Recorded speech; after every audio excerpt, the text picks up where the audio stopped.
அஸ்ஸலாமு அலைக்கும். ரெஜினா கிச்சனில் இப்போ சிக்கன் கிரேவி தான் பார்க்க போகிறோம். வாங்க எப்படி செய்கிறதுன்னு பார்க்கலாம். இப்போ வந்து ஒரு கடாயில் எண்ணெய் ஊற்றி சின்ன வெங்காயம் கட் பண்ணி போட்டுக்கோங்க. அது நல்லா வதங்கினதுக்கப்புறம் இஞ்சி பூண்டு 2 ஸ்பூன் போட்டுக்கலாம். இதை நல்லா வதக்கிடுங்க. இப்போ வந்து தக்காளி பச்சை மிளகா போட்டுக்கலாம். நான் ஒரு 4 தக்காளி எடுத்திருக்கேன். பச்சை மிளகாய் 3 எடுத்திருக்கேன். இதை நல்லா வதக்கி விட்ருங்க. கொஞ்சம் சிம் பண்ணி மூடி வச்சுருங்க. உப்பு போட்டிங்கன்னா சீக்கிரம் கொஞ்சம் மசிஞ்சு வரும். நம்ம சிம் பண்ணி மூடி வச்சுக்கலாம். இப்போ வந்து நல்லா வதக்கிட்டு இப்போ வந்து மசாலா பார்த்துக்கலாம். சிக்கன் மசாலா, மிளகாத்தூள், மஞ்சத்தூள். சிக்கன் மசாலா வந்து 2 ஸ்பூன், மிளகாத்தூள் 1 ஸ்பூன், 1/4 ஸ்பூன் மஞ்சத்தூள். நான் வந்து சிக்கன் நல்லா கழுவி எடுத்துகிட்டு வந்திருக்கேன். இப்போ அதையும் போட்டுக்கிறேன்.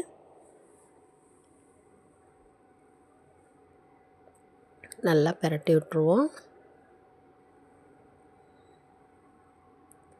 நல்லா பிரட்டிட்டு இப்போ கொஞ்சமாக தண்ணி ஊற்றிக்கலாம்.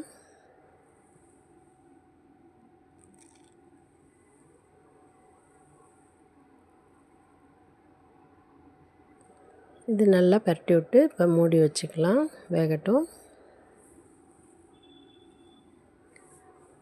நல்லா கொதிக்குது.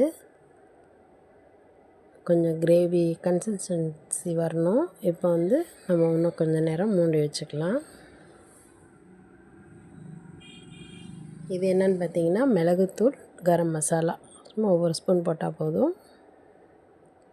நீங்கள் அந்த மசாலாவோடய போட வேணாம். லாஸ்ட்டில் இறக்க போகிற நேரத்தில் அந்த தூள் போட்டு கொத்தமல்லி தழை போட்டு இன்னும் கொஞ்சம் சிம்மில் வச்சு மூடி வச்சுருங்க.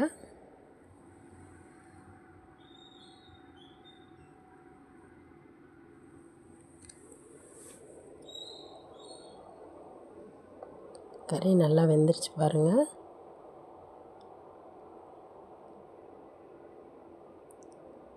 கொத்தமல்லி தழை போட்டு நம்ம வந்து வேறு பாத்திரத்துக்கு மாற்றிக்கலாம்.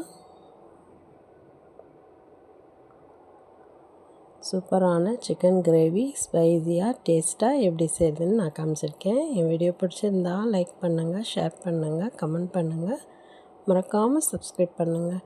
இதை பார்த்துட்டு நீங்களும் செஞ்சு பார்த்துட்டு எனக்கு எப்படி வந்துச்சுன்னு கமெண்ட்டில் சொல்லுங்கள். Okay bye. அஸ்ஸலாமு அலைக்கும்.